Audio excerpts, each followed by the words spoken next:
Hello, hello, hello, and welcome. So we're continuing our Circle Skills course, and this is day 4. And today we're diving into sacred space. So I am Mitlay Southey, and I am a circle holder and the founder of Circle School. And I'm really on a mission to help as many women as possible experience the powerful and transformative impact of circles. And a big part of that is training other women how to hold those powerful circles, and to hold circles that are a true reflection of who you are and the medicine that you have to bring through in your work. And bringing circles in as another dimension, another way of working with your community, with your clients, with your colleagues, but also a more expansive and broader view of circles and circular living, so that we bring the principles and the concepts of circle into all aspects of our lives. But today we're talking about, today we're continuing that circle skills journey. And these are some of the core skills that we can all deepen into, broaden, learn more through practice and through exploration. So today we're talking about creating a sacred space. Now, I usually start everything by inviting us to drop into that space and taking a few moments to go within, to connect to the energy of all of us who are here, including those who are watching the replay, and just to take a few moments to really arrive into this space.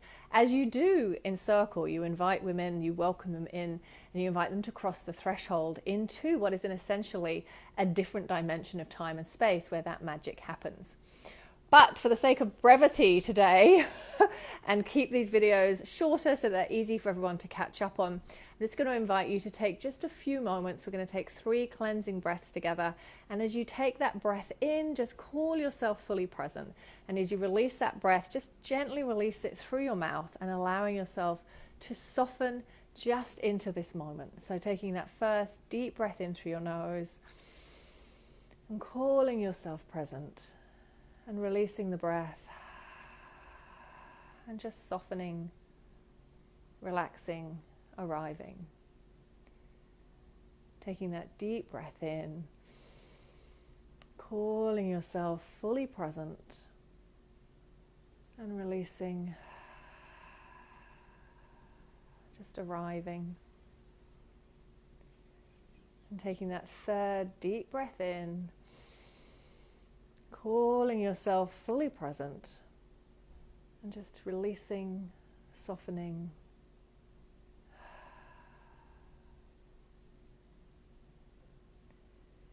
And just taking a few moments as you set your own intention for what you wish to receive.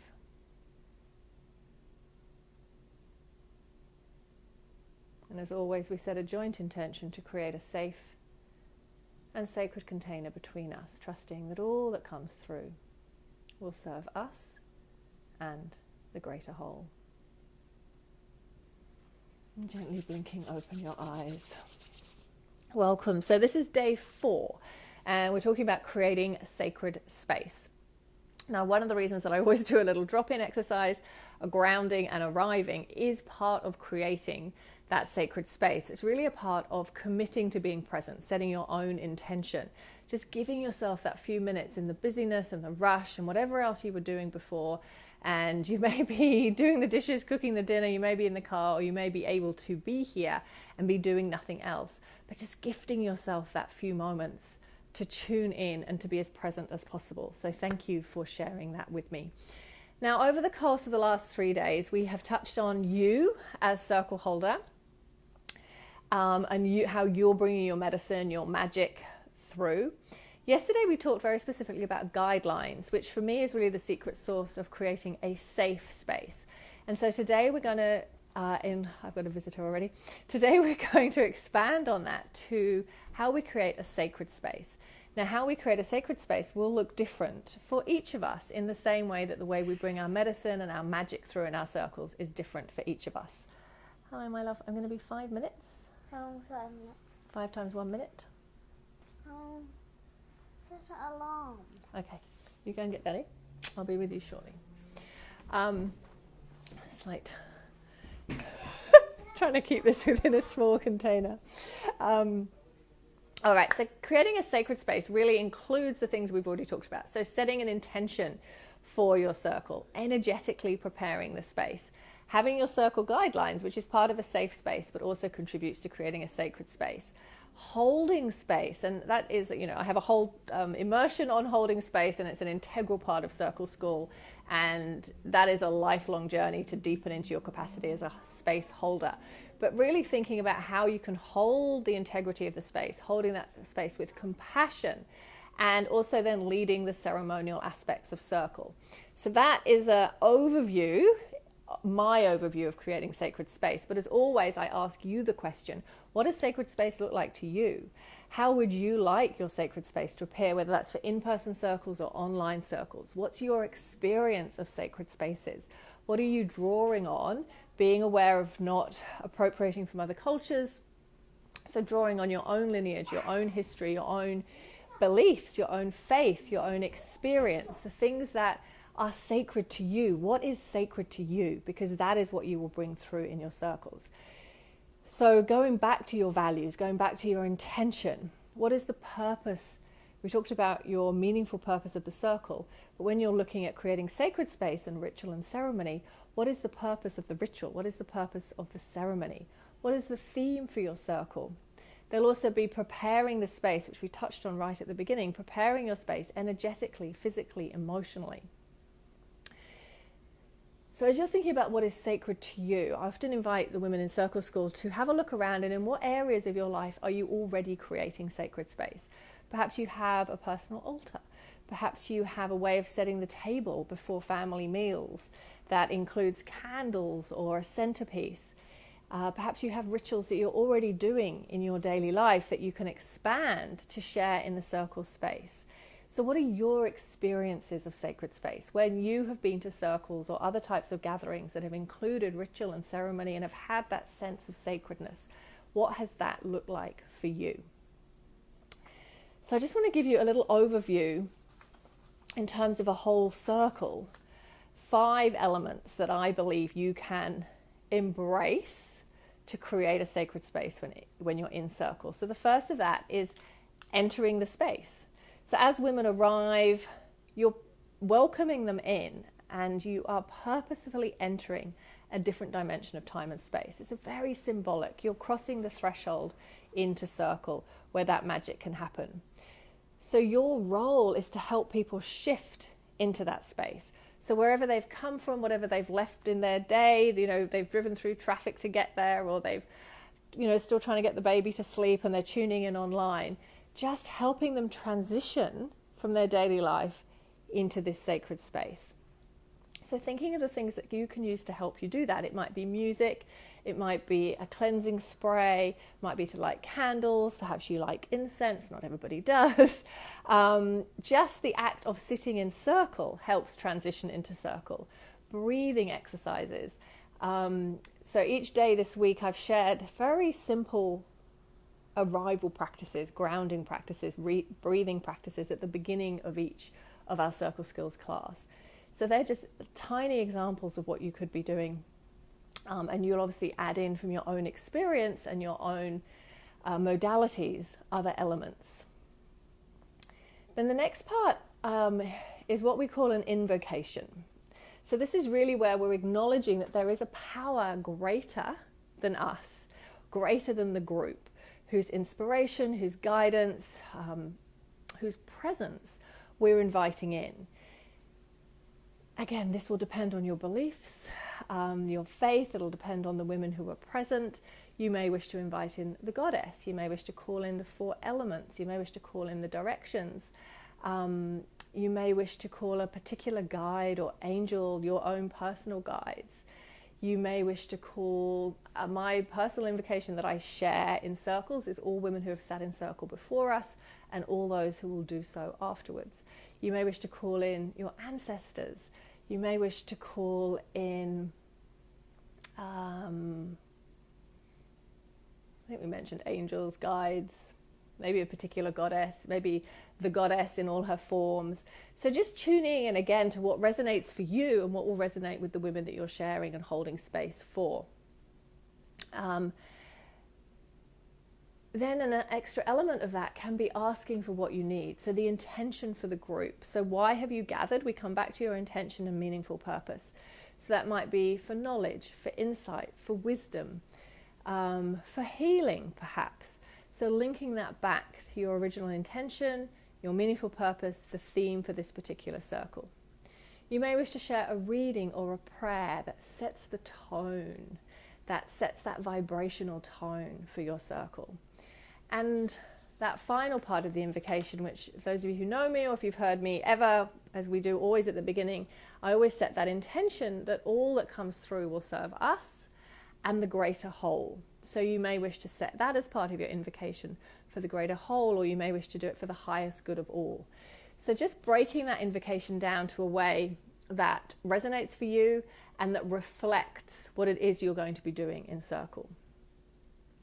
So the third element of this is shared ceremony. Part of your role as circle holder is very likely to be as a ceremonialist. This will depend again on the flavor of your circles, but shared ceremony is a really powerful part of circles. When we come together, when we gather together and share in a ceremony or a ritual, and again, these rituals and ceremonies don't have to be religious in nature, they don't have to be appropriated from other cultures. We're looking at things that we can share with women that are representative of who we are and where we come from. There are multiple books out there now on creating powerful rituals. So when we're talking about ritual, we're really talking about bringing intention, there's that word again, bringing intention to what we're doing. So one of the, I guess, most often used rituals or ceremonies in circle is to create a centerpiece together, to create an altar together. So you may invite women to bring something to add to that, or you may provide flowers or crystals or stones or leaves or whatever that is, candles, oracle cards, whatever it is that really, again, works and resonates for you to create a beautiful centerpiece. Because the center of your circle is where all the energies of the circle go through. It's a really important part of your circle. It's a really important part of this symbolic shape. So think about what symbolizes your purpose. And how can that be represented through that centerpiece or altar, if you prefer that word? What can you do? What can you ask the women to do that really embodies your intention in terms of a shared ceremony? What are the practices that you're familiar with, that you use regularly, that you are able to share in a way that is meaningful for the purpose of that circle? So the fourth one is integration. So in terms of creating sacred space, integration is really important. It's about how to integrate and process the experience that these women have had. So this may be journaling, it could be art, it could be time in silence, it could be dancing, maybe asking specific questions. 2 more minutes. I found just the right movie. Okay, I'll be with you in 2 minutes, darling. Dancing, could be asking specific questions for intentional sharing. I'm going to talk about sharing in another class. But just thinking about, what does integration mean for you? How can you support the women to integrate the process that they've been through, the experience that they've had in circle? So integrating, embodying that experience, which adds to this sense of sacred space. And then the closing. So after we have completed our circle, as you come to the end, your closing is a really vital aspect of sacred space, because this is where you bring that element of ceremony and ritual to an end. You almost disconnect from one another, not in a, never connect again, but that container that you have created together, you all disengage from that so that you are able to then step out over the threshold of circle and back into whatever it is that you need to do next. So each element will have like a mini closure as you transition through your whole circle. But at the end, you want to consciously close the circle, not just abruptly, okay, we're done, let's have tea. You want to consciously close the circle, honor the journey that you've taken these women on, honor the journey that you yourself have been on through that circle. And perhaps offer any tips that you have, any suggestions that you have for what they may do in order to continue to integrate. Because as we know, when we've had these experiences, the integration process is ongoing. So remind them to drink plenty of water, suggest they might want to take a walk in nature, they might want to have a long bath, whatever the practices that you have experienced, you may wish to share that as to what can be helpful. So you may also consider those like self-compassion or self-care suggestions, so that you're just helping scaffold those that you've held space for as they step out of that circle and back into whatever is awaiting them after circle. Traffic jams, hungry children, maybe they're studying and they've got to go back and write an essay, whatever it is, you've just scaffolded them, equipped them with some ideas as to how to continue that process once they've left circle. So I'm trying to keep this short. There's so much to creating sacred space, but there's also, there's a simplicity about it that I love. And so those 5 elements, you don't have to adopt them all, but they can really help you create a container for creating sacred space. So how do women enter the space? Having an invocation, thinking about those ceremonies or rituals that you're going to share. How are you going to help the women integrate or embody the experience? And then consciously closing your circle. And I know from feedback that women have given me, it's one of the things, even if you go off-piste and your timing goes wrong, don't skip the closing. Always leave yourself enough time for the closing. It doesn't have to be long. It may be a simple reading, a gratitude practice, a final check-in. It'll probably be a mixture of all of those, so that we're not released out in a kind of dazed state of what's just happened. Reminding ourselves that circles can be deeply powerful and transformative. So that closure is so, so important. So that was day 4 of Circle Skills, a really rapid fire round of creating sacred space. So if you do have any questions, please pop them into the comments. If you're watching the replay, just put #replay, and you can tag me if you're worried that I won't see it. And just a reminder that if you wish to jump into the Holding Space Immersion, that starts on the 9th of September. It is just $97 at the moment, and that gives you lifetime access and to future live rounds. Lifetime of the course, not my lifetime, you'll understand.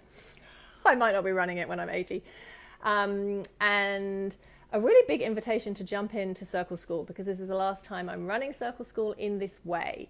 So we start on the 30th of September. It's my 9-week signature course. And if you dive in now, you can get the Holding Space Immersion, you get the 9-week course, you get ongoing, again, lifetime access to the community, no ongoing fees, plus all the resources, the wisdom library, listings on the directory, all sorts of opportunities to have your work shared as well. And the next round will be next year, and that will be in quite a different structure and in terms of what's included. So please let me know if you have any questions. I would love to have you in there. This round is just $697, that's Aussie dollars, until the 9th of September. So early bird finishes on the 9th of September. Yeah.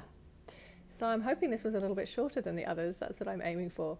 So yes, please let me know if you have any questions, and I will see you all tomorrow for day 5. Have a beautiful evening. I think all of those in Oz, you're all asleep. So you'll get a double whammy tomorrow. Mwah. Bye for now.